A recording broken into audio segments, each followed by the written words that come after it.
We are now officially launching this event. Excellencies, dear colleagues, good morning, good afternoon, or good evening to who is with us on WebEx and to who is now joining us on Facebook. We hope you had a good start into the new year.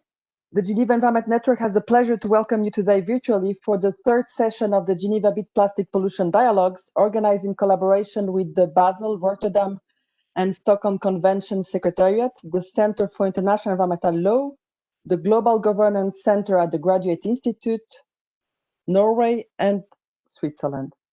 For those who don't yet know our platform, we are a network of more than 100 institutions and secretariats based in Geneva that make this region one of the global hubs for environmental governance. Administrated by the United Nations Environment Programme and supported by Switzerland, we organize various networking activities, including regular multi-stakeholder roundtables and briefings on major environmental trends. The Geneva Bit Plastic Pollution Dialogues aim at linking different plastic issues to the governance question and encourage increased engagement in the run-up to various global environmental negotiations that will take place this year and next year. We want to understand how we are using specific global instruments to address the plastics crisis or how we could use them better. The first session focused on plastics and waste and brought some recommendations on the need to reinforce, adapt, and coordinate existing instruments, move forward on a global agreement, harmonize and optimize standards and guidelines, support science, coordinate national measures to foster circular economy, as well as capacity building and technology transfers. The second session that we held last month focused on climate and air pollution, and some of the outcomes included the need to end the production and use of single-use disposable plastics, stop the development of new oil, gas, and petrochemical infrastructure, reinvent industries to foster circular economy and recyclability, foster the transition to zero-waste communities, support research on plastics and foster science-informed policy, develop design and labeling standards, maintain political momentum on the global level for international action. You will find all this information and the video of the first sessions on our website. The third session that we are hosting today is focusing on human rights. Before I give the floor to today's moderator, who will guide you through this session, let me briefly introduce you to our panel. We have today with us Marcos Orellana, the United Nations Special Rapporteur on the implications for human rights of the environmentally sound management and disposal of hazardous substances and wastes. He will set the scene at today's event. We have also with us from Nairobi, Angela Kariuki, who is the human rights focal point for the United Nations Environment Programme. Angela works within the law division of the organization. In Geneva, we have with us Amélie Taoufik, the legal officer within the executive office of the Basel, Rotterdam and Stockholm Conventions. And one of the functions of Amélie is to be the focal point for human rights of these three important chemicals multilateral agreements. Also in Geneva, we have with us David Azoulay, who is the director of the Environmental Health Program at the Center for International Environmental Law. And finally, also in Geneva, Lena Eskeland, our moderator of today's session. Lena is the environmental focal point of the permanent mission of Norway to the United Nations office in Geneva, where she's also busy with other issues. On this panel today, we don't have a field activist, but we saw that some of these field activists on the plastic issues have registered to attend this event. Please use the Q&A box to raise your voice. We will bring those considerations into the discussion in the last part of this event. Let me also remind you that the video of this event and the presentations that are going to be made, as well as a summary, will be available on the webpage of this event. Lena, over to you. Thank you very much, Diana, and welcome to everyone to this event from me too. And thank you to Jen and maybe Diana in particular for all the work that you have done to put this together. So as Diana said, I'm Lena Eskeland. I work with human rights and humanitarian affairs at the Norwegian mission in Geneva. Norway is one of the supporters of this dialogue series, together with Switzerland, Jen, and other partners, as mentioned by Diana. This series came together to encourage increased engagement of the Geneva and international community in the run-up to various global environmental negotiations, which are relevant for addressing the current plastic crisis. And I'm very happy to see that so many of you could make it today, both from capitals, missions, organizations, and others. Wherever you may live on the planet, plastic pollution affects you in one way or another. Today, some 2 billion people lack access to basic waste management. Insufficient waste management is known to be an important source of plastic pollution to the environment and the ocean, causing a threat to ecosystems and human health. Already vulnerable groups suffer the most from these challenges. The issue of plastic pollution is a matter of lack of governance. Norway is a strong promoter of good governance and believes that the new global agreement will be the most effective solution to prevent plastic pollution. In 2019, a Nordic report on elements in a new global agreement was launched as a contribution to the global policy discussions on better global governance related to plastic pollution. The UN Special Rapporteur on Human Rights and the Environment paid a visit to Norway in 2019 and last year expressed great interest in this report. In the first meeting in this series, as Diana mentioned, we talked about plastic pollution and waste. As of 1st of January this year, the Basel Amendments introducing stronger control on the global trade in plastic waste entered into force as Norwegian law. Unregulated trade in plastic waste has caused problems to human health and the environment, and we believe that this new regime will reduce the discharge of plastic litter into the ocean and is an important step forward for stronger global governance to prevent plastic pollution. Our meeting today is the 3rd dialogue in the series, leading to and making recommendations towards a high-level dialogue on plastic governance in February. The specific human rights focus of this session is important and particularly relevant for many of us here in light of Geneva's role as a capital, if you could say, of human rights. Human rights defenders worldwide, including children human rights defenders, play a crucial role in highlighting challenges related to plastic pollution. There are also important links to humanitarian challenges, where Norway and other member states are working with humanitarian organizations and private actors to find innovative ways of addressing the plastic waste challenges in, for instance, refugee camps. Today, we will hear more from the Special Rapporteur on toxics and human rights, and from human rights experts and champions in different Geneva-based organizations. And as Diana said, we also have a lot of expertise and direct experience among all of you participants here. And I really hope to hear from many of you during the last part of the meeting in terms of questions or comments that you may have. In order to ensure that we have time to listen to questions and comments, I'm trying to be strict with the panelists to make sure that we don't go over time. I look forward to hearing more from all of you. And with that, I give the floor to our first panelist to set the scene on plastics and human rights. Special Rapporteur Marcos, the floor is yours. Thank you very much, Lena. Good morning, good afternoon, everyone. My name is Marcos Orellana. I'm the UN Special Rapporteur on Toxics and Human Rights. And I wish to start today's note by thanking the Geneva Environment Network and also welcoming the inclusion of human rights in the discussions of Geneva beat plastic pollution dialogues.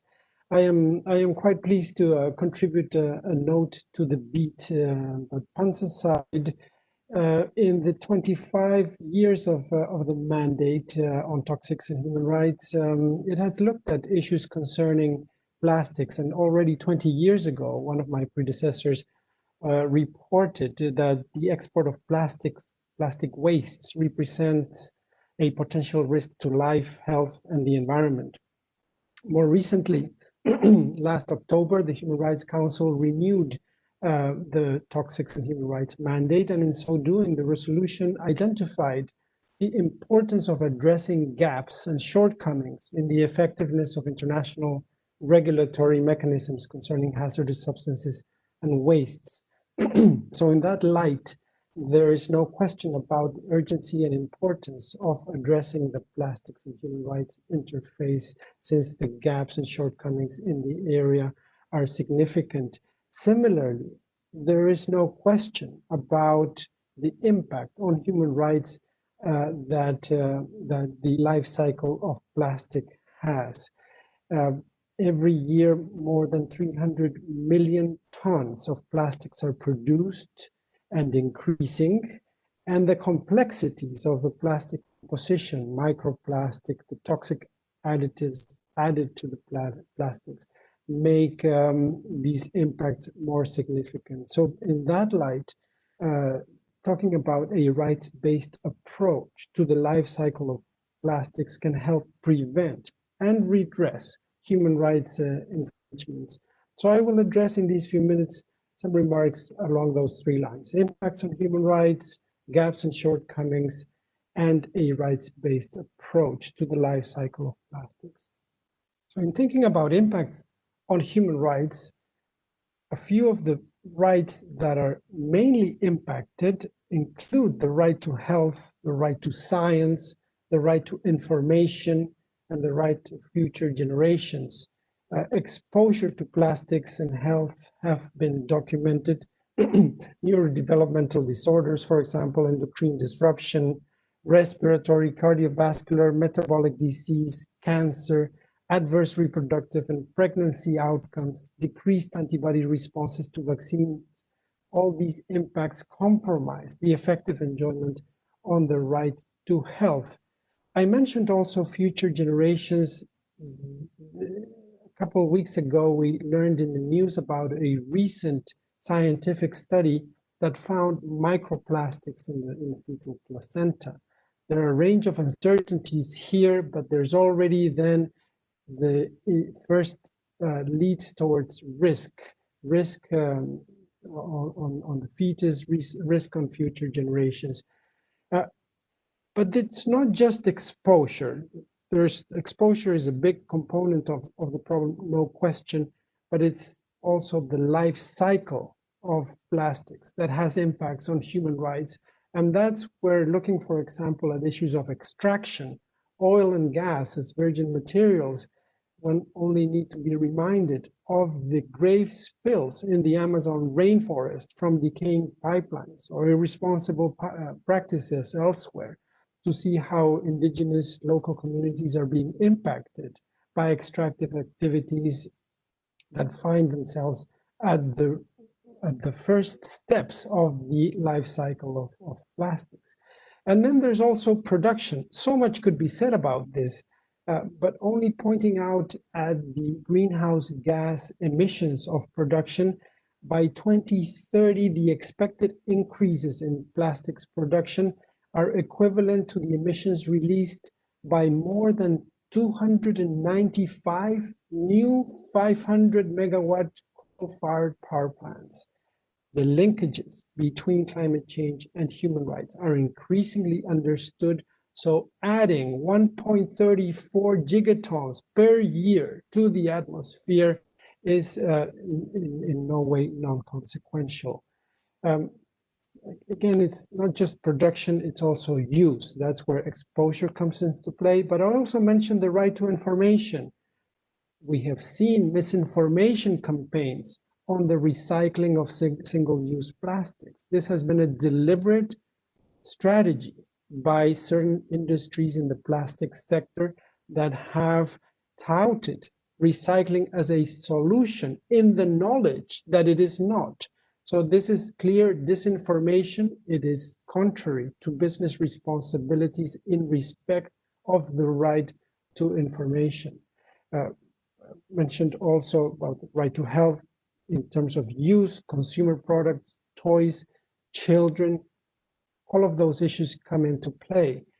And certainly disposal, livelihoods, tourism impacted by plastics inundated beaches, especially in those countries and coastal communities that depend on tourism for their livelihoods. But it's also waste. In many parts of the world, burning of plastic waste has been documented, the release of toxins, the release to the air, the release of additives and dangerous pollutants, and also questions of toxic ash. So here's a point of caution on false solutions that may at times be advanced in order to deal with the problems of media shifting. The questions of disposal are complex, and that's where the point about circular thinking, I'll come back to that, is particularly relevant. But an analysis on the impacts on human rights of plastics could not be complete just by looking at rights, just by looking at the various elements of life cycle. There is also the question of disproportionate impacts on certain vulnerable groups. I've mentioned children a couple of times, given the exposure to plastics in toys and other forms of exposure. Another category of vulnerable groups could be identified as small island developing states. I want to congratulate and welcome the Working Group on Business and Human Rights that organized an event on plastic and human rights in the first UN Pacific Forum on Business and Human Rights last month to look at precisely these issues. Now, the fragmented international response to these problems results in gaps and shortcomings. There's so much that could be said about this, but I would like to focus on only 2 points. The first one is on the International Convention for the Prevention of Pollution from Ships, so-called MARPOL, because this convention has taken important steps in the prohibition of discharge of garbage, including plastics, and in the strengthening of port reception facilities to address the garbage that is produced along ships. Now, there are big questions about fishing nets, huge fishing nets that are sometimes lost at sea. Similarly, incidents that may result in the loss of containers containing plastics. There are also questions about cost allocation and effectiveness. Who pays for those port reception facilities that bring in the plastic waste generated in ships? I mentioned this because we're solving potentially the problem of the dumping of plastics from ships and garbage by moving this waste into port reception facilities. But then what happens to that plastic waste once it enters port and finds itself in the territory of the port state? This is where the International Maritime Organization is acting in collaboration with its member states, of course, and produced an action plan that's looking at these issues. So that's a very welcome step. Now, this question that I'm just posing also is relevant for the Basel Convention, which includes provisions that are intended to strengthen the sound management of waste. It has been said that the Basel Convention has adopted amendments to control transboundary movements of certain plastics. We'll hear more about that from the representative of the Basel Convention. But the point I want to stress is that Basel is largely, perhaps mostly, about trade in plastics. And so the question of management of the plastics that are offloaded or produced from ships and managed in the territories of port states remains a challenge. Now, there's also a challenge in terms of monitoring the Basel amendments. The Basel has a compliance committee, a committee to facilitate implementation and compliance. That's very important, but it has no direct access by civil society to raise cases of non-compliance. And that limits the kinds of issues that may come to the attention of the committee. So these 2 points, there's so much more that could be said in the gap analysis, but these 2 points begin to illustrate the importance of a rights-based approach to a comprehensive and global instrument and response to the plastic challenge. Some elements of a rights-based approach. I'll go this very quickly because of time. First of all, informed participation to response measures involving the community. Secondly, monitoring and reporting publicly. Data, information exchange, or information is key to success of any instrument, and it's key to the proper implementation of the rights-based approach. Perhaps the heart of it is accountability. And here, extended producer responsibilities, there has been significant progress in the implementation of extended producer responsibility in many countries, but there are significant gaps still. And also the question of what about extended producer responsibilities beyond boundaries? There we see a blind spot that needs to be tackled. In terms of accountability, there's the point about overcoming linear thinking, in that the design of products will enable a circular economy. It's not just waste management, but upstream design and reduction. So that's the second point in terms of accountability. And third is reparations, compensation for harm, liability. People that suffer impacts on their rights, they're entitled to an effective remedy. What kind of mechanisms for compensation and liability can be established? The final point that I'll make on rights and responsibilities is the importance of an ethics of stewardship. Human rights, they're certainly about rights, but they're also about human responsibilities. And that's where reconnecting with nature, its rhythms, its cycles becomes so important. Given time, I will conclude by highlighting 2 points. One is that, as I mentioned at the very beginning, at the 25 years of the Toxics and Human Rights mandate, this mandate has gathered significant information that can support the efforts at injecting a rights-based approach to a comprehensive and binding response addressing the life cycle of plastics. It's not just questions of management, efficiency, or technology. Plastics present a real human problem impacting the rights of countless individuals around the world. So that's the first point. And the second one, and given the urgency and gravity of this matter, I plan on dedicating my first report later on this year in September, October to the General Assembly to the plastics and human rights issue.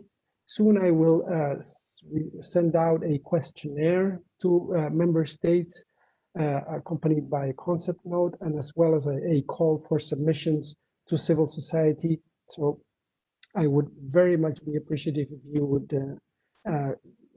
would consider providing input into that process. With that, I wish to thank you for your attention, and I'm happy to hear any comments and take any questions at the opportune time.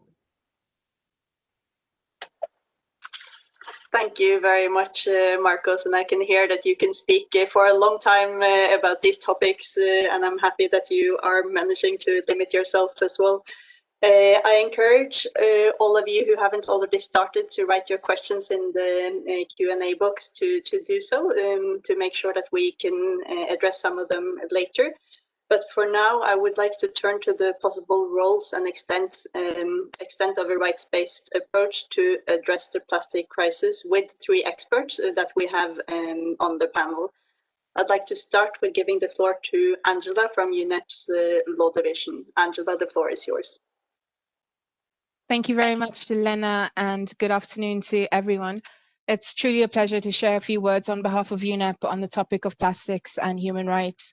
What we're seeing at the moment, and also as Marcos has just mentioned in his scene-setting remarks, is that this is really a topic that's gaining momentum. And it's also just a wonderful opportunity to join this panel with such esteemed speakers whom we've collaborated with at UNEP on this topic and more broadly on human rights and the environment. Many of you will know that the UN Environment Assembly has adopted resolutions over recent years that target specific aspects of pollution. So air quality, water, soil pollution, marine litter and microplastics, chemicals and waste. And there's been now an implementation plan that's been developed that cuts across all of these resolutions with the aim to promote accelerated action to enhance capacities to address pollution, including plastic pollution, and to contribute to achieving the SDGs. And this plan is being implemented by all of UNEP's divisions, with the core work being led by our colleagues in the Ecosystems Division, as well as colleagues in the Pollution and Health Unit, which sits in the Economy Division. I'm sure many of them are connected to this webinar today. But it's only recently that we at the Law Division of UNEP started working specifically on the topic of plastic pollution in the context of human rights. And we focused our initial efforts at looking at this through an environmental justice lens.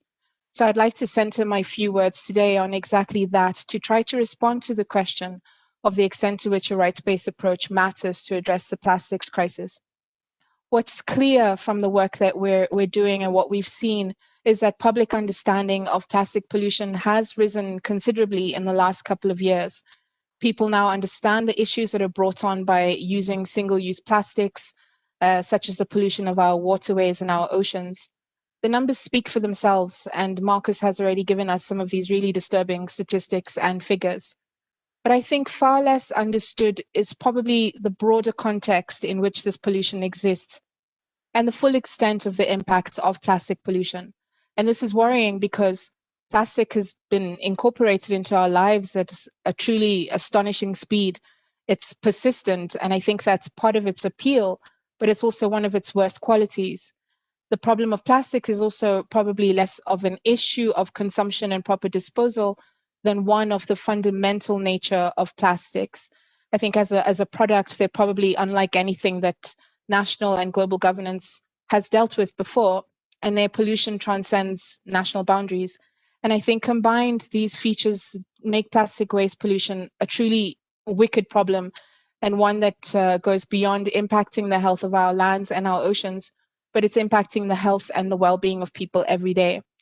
So the main objective of our research and the report that we'll be releasing in the next few weeks is to clarify the interlinkages between environmental justice and plastic pollution, and then to examine certain factors and policy issues that still need to be addressed. So the extent to which economic disadvantage and social exclusion may be compounded or compensated by a plastics polluted versus a favorable natural environment. And then the impacts of plastic pollution on people's rights, on health and well-being, as well as how they are obstacles to the fulfillment of the SDGs. And then we're also looking to make recommendations of practical policy actions that different actors can take to address the challenges emanating from the interlinkage issues that we are outlining. So to understand the full scope of the social impacts that are related to plastic materials, and which we think is also a policy issue that still needs further addressing, is a step-by-step understanding of each stage of the plastic life cycle, from production to waste, and how each of these phases impacts vulnerable communities.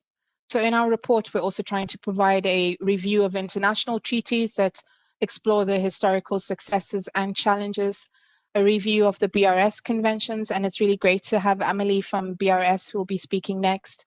And then other conventions such as MARPOL, like Marcus mentioned, and the Aarhus Convention. And then finally, a deeper dive into regional and local policies to help us further contribute to implementing this plan that I spoke about towards a pollution-free planet. And while conducting our research, what we've also seen is that while environmental justice is thankfully entering the mainstream, it's still not a traditional consideration within the marine conservation field.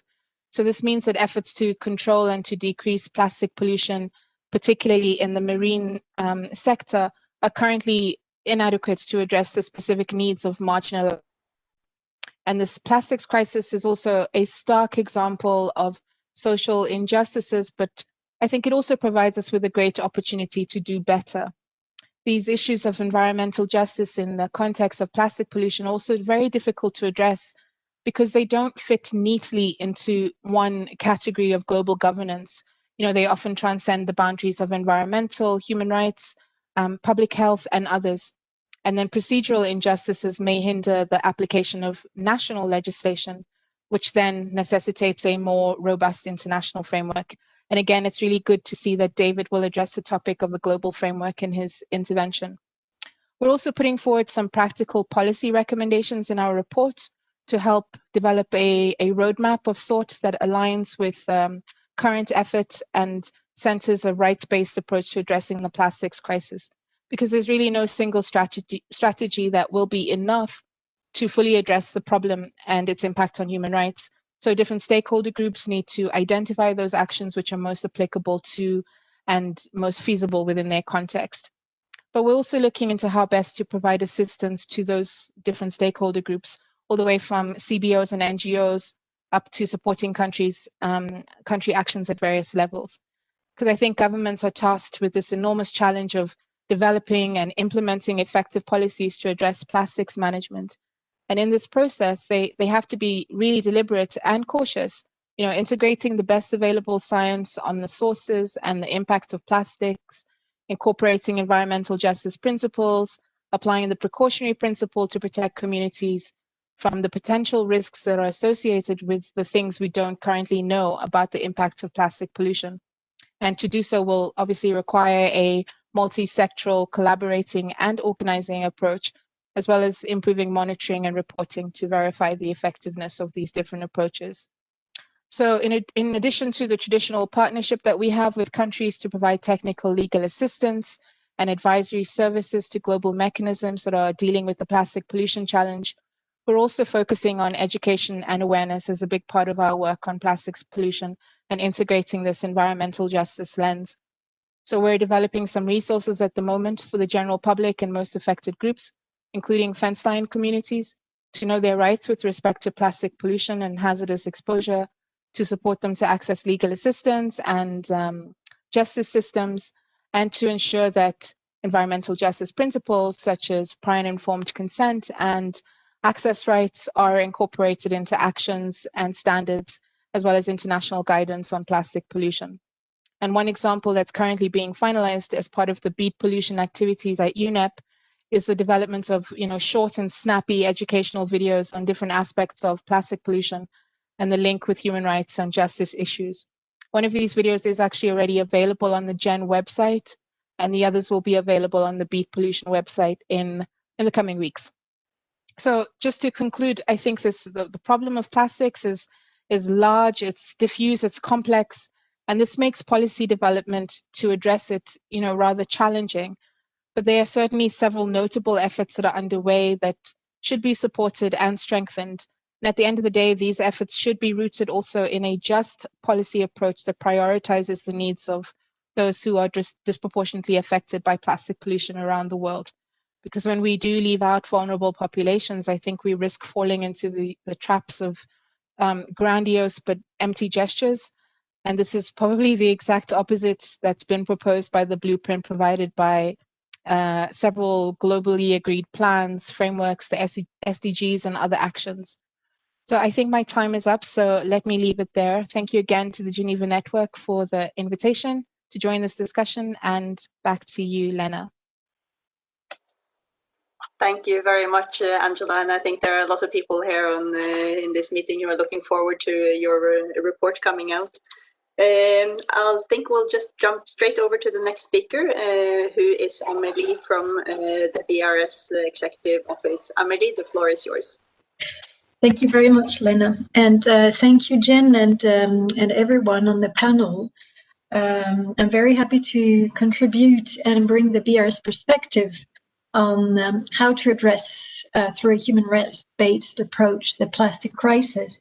And I'm also very happy to have intervened after Angela and Marcos, who have perfectly set the scene regarding these important topics. And so to set the scene from the BRS perspective as to the convention, where does the human rights-based approach lie within the BRS mandate and convention text? Well, first, the common objectives of the three conventions are to protect human health and the environment, and there lies the human rights-based approach in terms of mandate under the BRS convention, because human health is linked to the right to life, right to health, and other fundamental human rights, civil, political, economic, and social, which have been mentioned by my predecessors.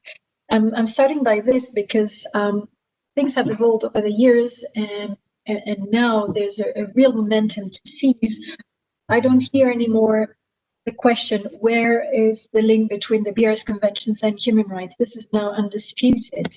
There has been a shift with the SDGs in 2015, also with the Paris Agreement, which is the first environmental treaty which explicitly refers to human rights in its preamble and the importance of the interlinkages between environment and human rights issues.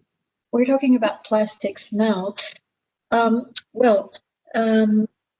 has been a momentum and a milestone with the 2019 decision of the Conference of the Parties to the Basel Convention, which have adopted decisions to include plastic waste under the scope of the Basel Convention and which have established a plastic waste partnership.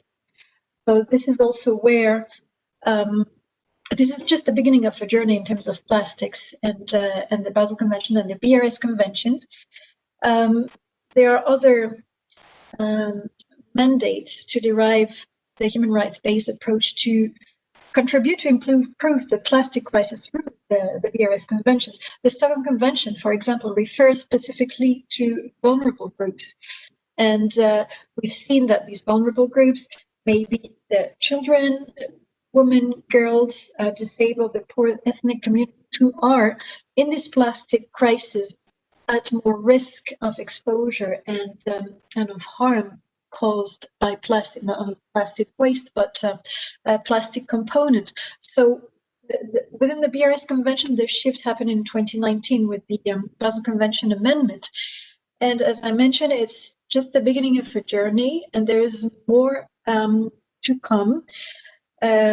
Historically, these three conventions were adopted, entered into force in 1992 and 2004 for respectively the former Basel Convention and the latter the Rotterdam and the Stockholm Convention. And what's next in terms of policy? The occasion to implement this convention and adapt them to the present challenges is mainly Conference of the Parties and the meetings of the Conference of the Parties. This is these are treaties, they are party-driven, so it is up to the parties to decide and improve these existing legally binding tools to help addressing through a human rights-based approach, which now, since the Paris Agreement, it's undisputed, the dots are linked. There used to be historic political fear that by mentioning human rights in environmental negotiations, it would not be helpful to the two communities and the work in both in respective scopes. But it's been, and I quote, parties since the climate change negotiations. On the contrary, now it's recognized that they can actually help each other, and this can also be done up to the party within the forum of meetings of the Conference of the Parties by adopting decisions, continuing adopting decision to further the work on plastics under the scope of the BRS conventions. Why not adopting more specific decision addressing and focusing more here on the human rights-based approach? Important work is being done under the Basel Convention Plastic Waste Partnership. We've already been cooperating with many actors, within our administering organization and the UNEP Law Division, who's doing tremendous work, especially since the MOU signed between the Office of the High Commissioner on Human Rights and UNEP in 2019. Also, we have a long-standing cooperation with the Special Rapporteur, but more can be done, and having a 360-degree vision would help on these issues. And we are happy, upon mandate decided by the parties, to work more specifically and in a more coordinated way to avoid silos between all these sometimes fragmented international legally binding agreements. There's a momentum to seize. we are going through an unprecedented challenge with the COVID, but also through crises and imbalances. I mean, opportunities can be seized, and this COVID challenge that we're facing now has shown that connecting the dots between environment, health, human rights, pollution, chemicals and waste, not medical waste, are evident and important to improve in the end the health of human beings and protect their environment. So this leads me to opening a topic for the next panelist, David, with what can be improved within the existing legally binding agreement and what can be achieved through other ones. But I think the most important from now is really to, through the opportunities that we have now, improve what we already have. This is what I have to say regarding the BRS perspective. Thank you very much for your contribution. Thank you very much, Amelie. And thank you also for the introduction to David, who will now provide all the answers. Is that right, David? We are starting to run a little bit late, and I see that the questions ticking in. So before introducing David, just wanted to ask you, David, to try to be short, stay to the time. David is from the Center for International Environmental Law, and he will now share his thoughts on the need for a binding agreement. David, the floor is yours. Thank you very much, Lena, and thank you very much to all the previous participants who have made my task both very easy and quite difficult. Quite difficult because they've said, or quite easy because they've laid out the scene and they've already identified and mentioned a lot of the very critical points about this discussion.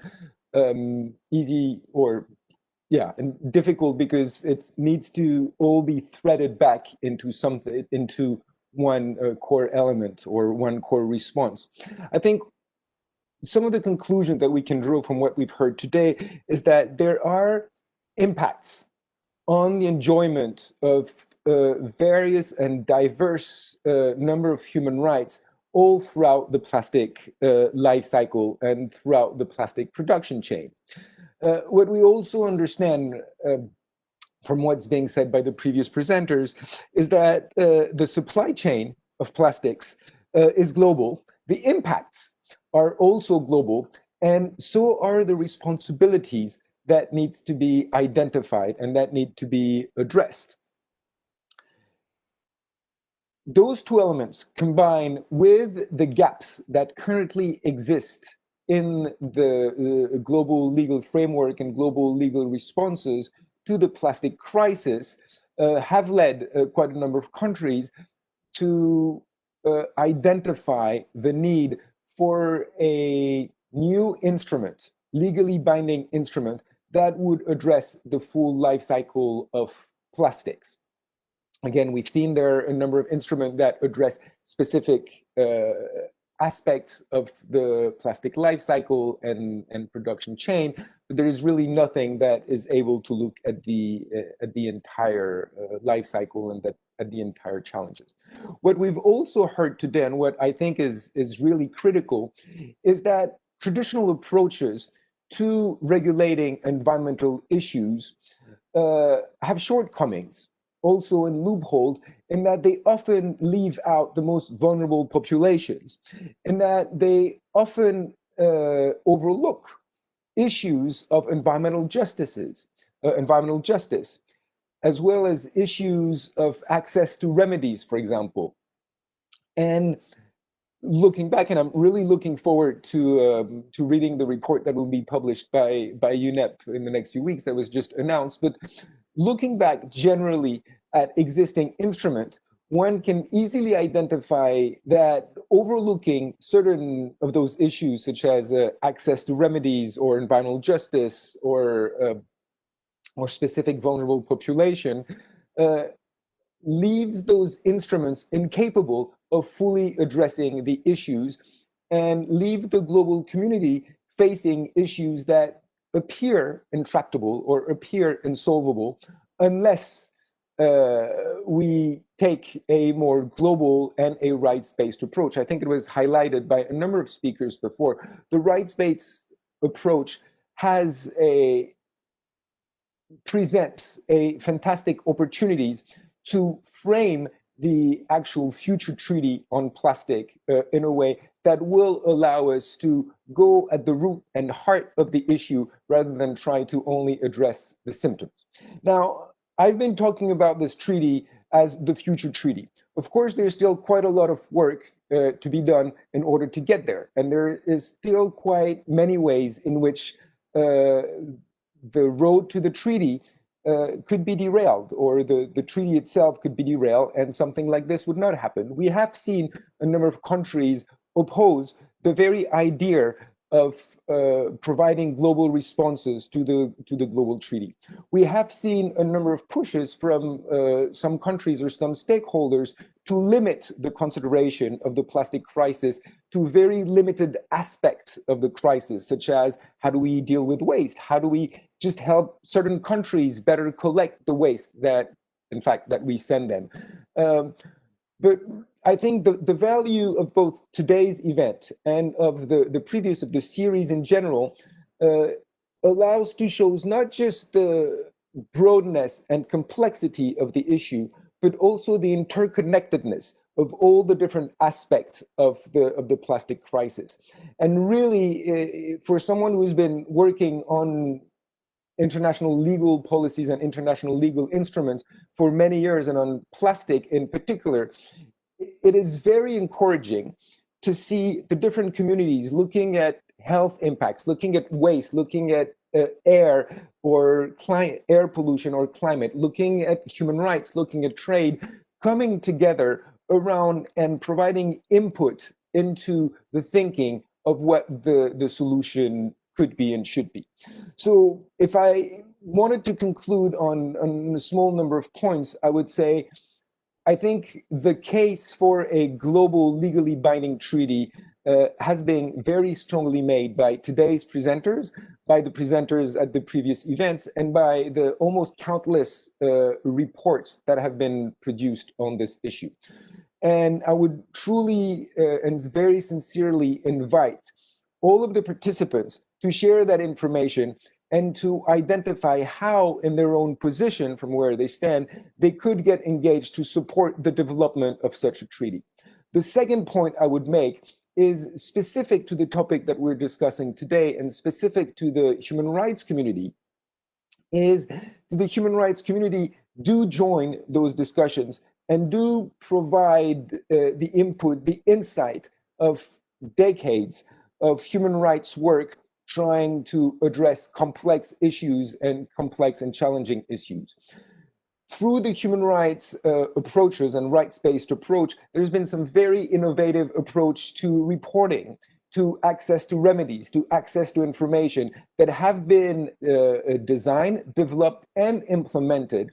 And there would be incredible value in these approaches, and actually beyond the incredible value, there is a very clear need for these approaches to be translated and adapted to address the global plastic crisis. So really, I want to leave you with this call to engage and identify how, through your community and through your networks, you can support the numerous efforts that are currently happening to develop and design such a treaty. The good news is we're not starting from scratch. There are quite a number of elements on the building blocks of what this treaty should look like, of what it could look like, and what elements it should be built around. There is a lot of information available on the Beat Plastic Pollution website, so have access this information if you want to build on this or get in touch with any of the participants. But really, I very much welcome the high participation in this event. I thank, again, the Geneva Environment Network, the Norwegian and Swiss mission in supporting this particular process. And I very much look forward to continuing discussing with all of the participants, as well as continuing to explore the linkages between the different aspects of the crisis in the next events of this series, and in continuing to design what could be a real opportunity to change the world in which our children will be living and growing up. So thank you very much for this, and I look forward to the discussion. Thank you very much, David. We now have 10 minutes left, and there are quite a lot of questions that have already started to come in. I'll go through one round of them now and ask all the panelists when you reply to try to be brief. So we managed to go through as many as possible of them. Some are, let's see, related to the responsibility of companies and consumers. I can start with a question from Angela, to Angela from Jyotirai Patra, who is saying, I'm keen to hear your thoughts on the response and engagement from the business and industry, including banks and financial institutions who fund the plastics industry. Which is related to a question from, I'll go through a couple of them, so if you can take notes and then I'll give the floor to you. Question from Philip McQuinn Mitchell, who is asking, where can we find, or the public find details of the volumes of plastic waste by retailer? Is it soft drinks, packaging for crates on pallets? Is it detergents, etc. to target the waste chain? And then a question on CSOs from Anthony Akpan. The discussion about plastics and human rights is new. How can CSO capacities be further built to carry out the necessary advocacy and awareness that is required? I think I'll start with these three questions. If you want, does anybody want to start, or should I give the word to the Special Rapporteur first? Or to Angela, maybe, as your name was mentioned specifically. Angela, do you want to start with the question that was directed to you? Sure. Thank you, Lena, and thank you for the question. I think businesses play a critical role in ensuring environmental justice. You know, as both producers and consumers of plastics, they'll be at the forefront of a transition away from plastics. I think because of the important role of the business and private sector, it must be embedded into broader conversations about best practices, stakeholder engagement, and government action to ensure a smooth and equitable approach to improving waste management. We're developing, as part of the report, a series of practical actions for businesses.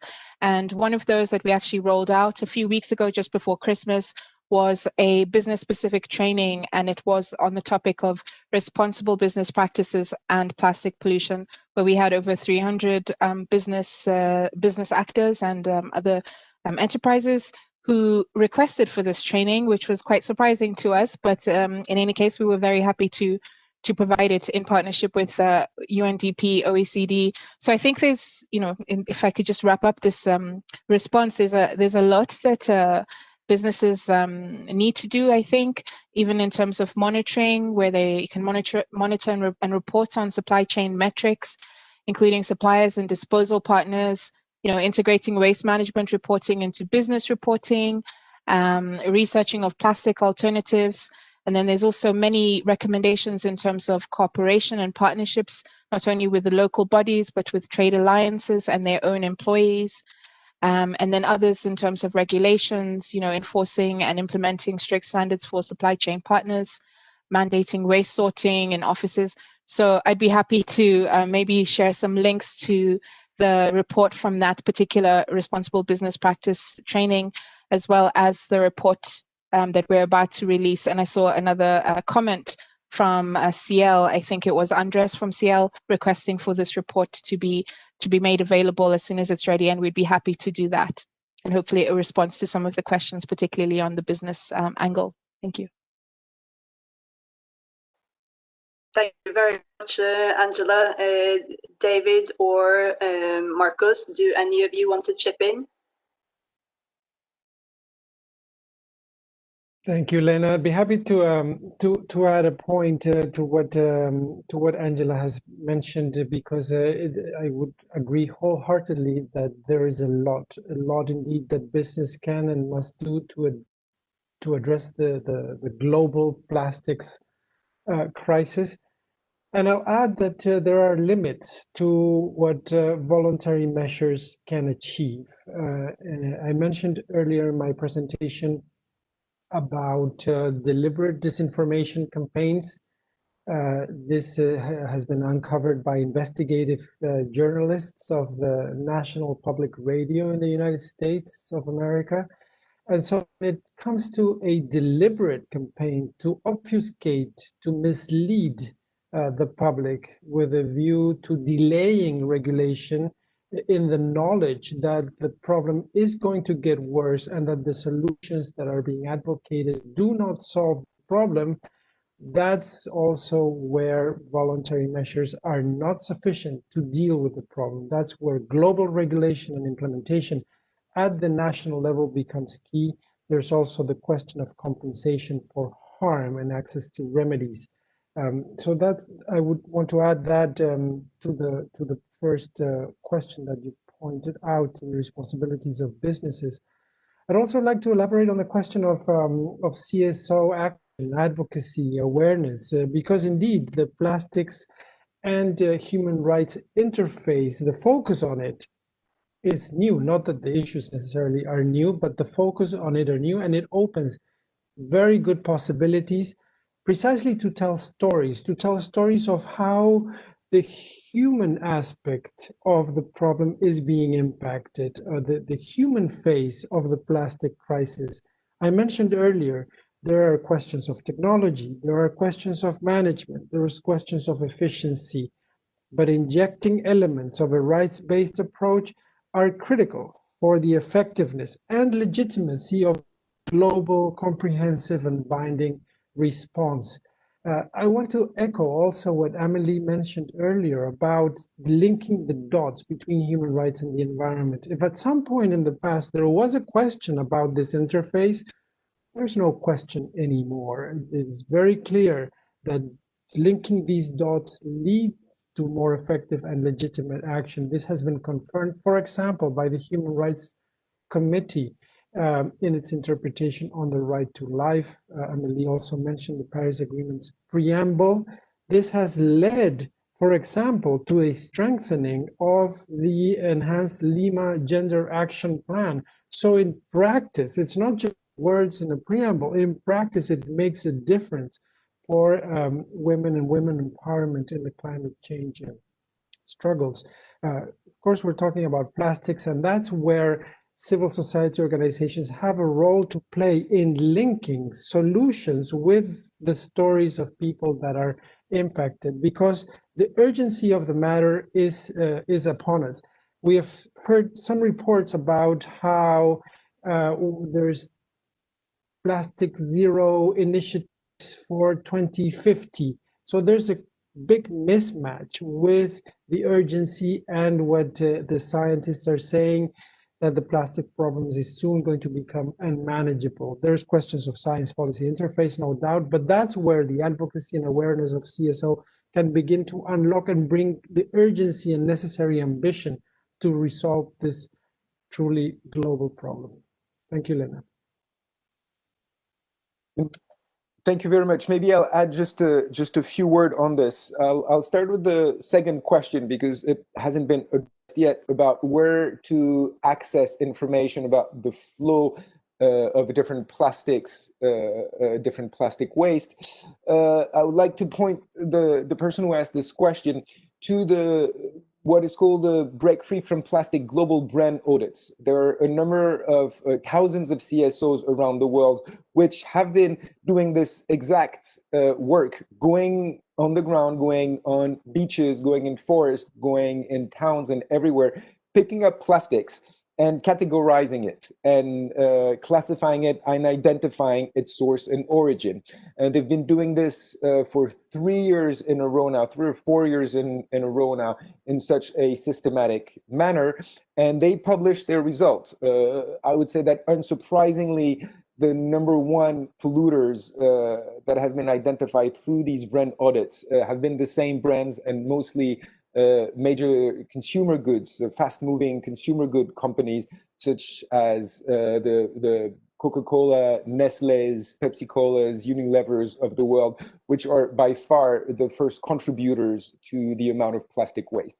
They also, in their result, categorize the results by types of plastic waste: bottles, cigarette butts, coffee stirrers, etc. So all this information is available, and this is one of the places where you can find it.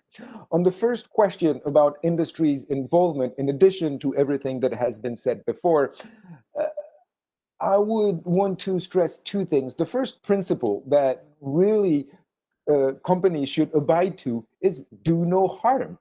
Be consistent about doing no harm. And unfortunately, this is not a principle that we can see in action very much in today's business practices. In following up to what Marcos has been saying, also in relation to the limitation of voluntary initiatives, there are researchers that have tracked all the voluntary initiative pledges and declarations that have been made by various industries in relation to plastic along the last 25 to 30 years. And systematically, what we see is that those pledges, those declarations are made, they attract a lot of media attention, and nobody ever looks back on them. And every single time organizations have tried to hold companies, those pledges or declarations have actually been fulfilled. None of them. And so there really is an important aspect for companies today to be ready to put their money where their mouth is, if you allow me these kinds of expression. Plastic producers today are dedicating $1.5 billion to supporting countries better manage their plastic waste. This is fantastic. This is really good. But at the same time, they're investing $215 billion, 200 times more, to increase plastic production in the world that has no capacity to deal with this plastic. So really, I would say that what is very important is for those companies to put their money where their mouth is and abide or follow the science that is coming out, and that shows without any question that there is no way we can manage the plastic that we currently produce, and there is no foreseeable way, even with massive technological advances, that we will ever be able to manage increased plastic production along the line of what the industry is currently planning. So be ready. The plastic production, virgin plastic production, is going to have to reduce, whether it is done in a controlled way and in a voluntary way, or whether it will require strong legally binding measures to do it. It will happen anyway. Those who move in advance will have a market advantage, is probably all I can say about this. Thank you very much, David. I have received permission from the organizers to go a couple of minutes, well, we're already 3 minutes over, but a couple of minutes over. So if you all allow me, I will take a couple more questions and then ask the panelists to answer what they can of the questions and include their concluding remarks there. And then I will encourage all the participants who did not have their questions answered to continue the discussions on the webpage. I'll take a couple more questions, and I think it's great to see that people are engaged. There's a lot of interest in this. One here is from Yin Win on plastic waste management, saying this is a state responsibility to protect the environment and human rights. There seems to be a lack of emergency action plan in many coastal states. I would appreciate your thoughts on that. And also one from Freya Mendrick. How can consumers support the development of a global treaty? And maybe a last one from Walter Schultz from the Ecuador mission. How to address the threat from micro and nanoplastics resulting from the textile and tires, if most of laws and even the future treaty is not doing so yet. It's a lot of very wide range of questions, but I will now start with giving the floor to Marcos, and then take you in order so you can try to answer some of this and include some concluding remarks at the same time. Thank you. Thank you very much, Lena. So to start, and very briefly, question of states are this as a matter of emergency. My sense is that this is because the problem at times appears overwhelming and intractable. There's also, as other speakers have mentioned, the challenge of building awareness. As more awareness builds in the population, the response measures will become more strong.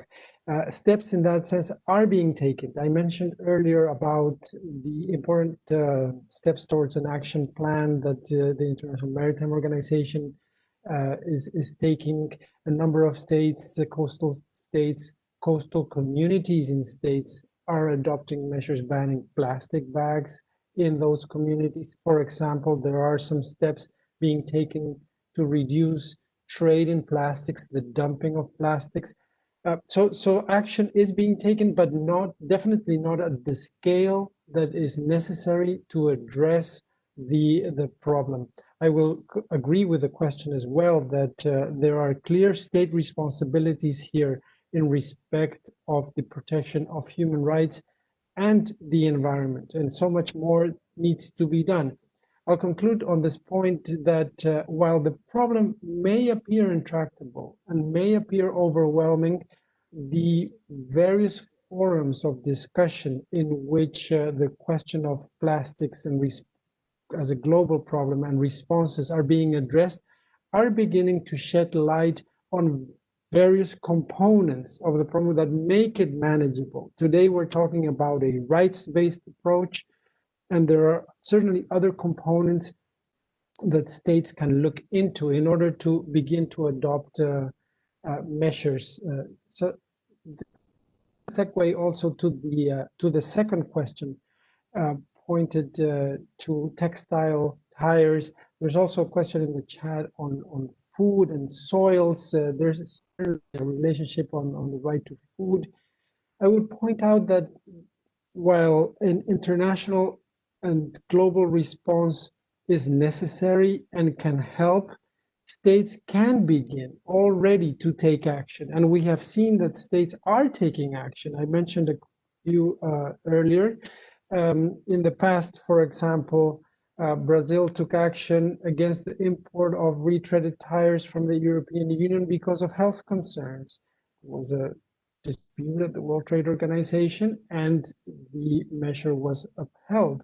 So there's no obstacle in that sense in the national legal landscape for states to begin taking measures to protect human rights, health in this instance, from microplastics, nanoparticles in plastics, in textiles, in tires, perhaps in other consumer products. Certainly the science underlying those measures is evolving. It is critical. As the science further evolves, there's still questions of uncertainty, but that's also, as other speakers mentioned, the precautionary principle is such an important building block and platform to provide for effective responses. So the point, just to round up, that there's no obstacle for countries to begin taking measures. There's no need in that sense to wait for a global response, although the global response is certainly necessary and will have hopefully many benefits in addressing this problem. Thank you, Lena. Thank you very much, Marcos. And I see now that Diana has come on board, maybe to tell us that we need to stop, or can we continue with the rest of the panelists? You can continue, but I see that people are joining at the meeting, so maybe it's better we conclude, and then we can answer the questions that remain online. Yes. Okay. Then we will leave you to join other meetings. And just for me, thank you very much for both the very, very good presentations from all the panelists and for all the active participations from all you participants. Diana will now share more information about more opportunities to engage and also how to continue these specific questions and answer sessions. So thank you very much, and the floor is yours, Diana. Thank you very much, Lena. Thank you for moderating this event. Thank you to all of you who have joined us today for this discussion and who have been regularly with us through this series. Thank you to all our speakers today, particularly, to all of you, of course. And of course, it was very important to have you with us, Marcus. And we were looking forward to engage more on these issues with you. Angela had to leave us for another meeting. Thank you, Amélie. Thank you, David. Thank you very much. Thank you to all of you. And stay safe wherever you are.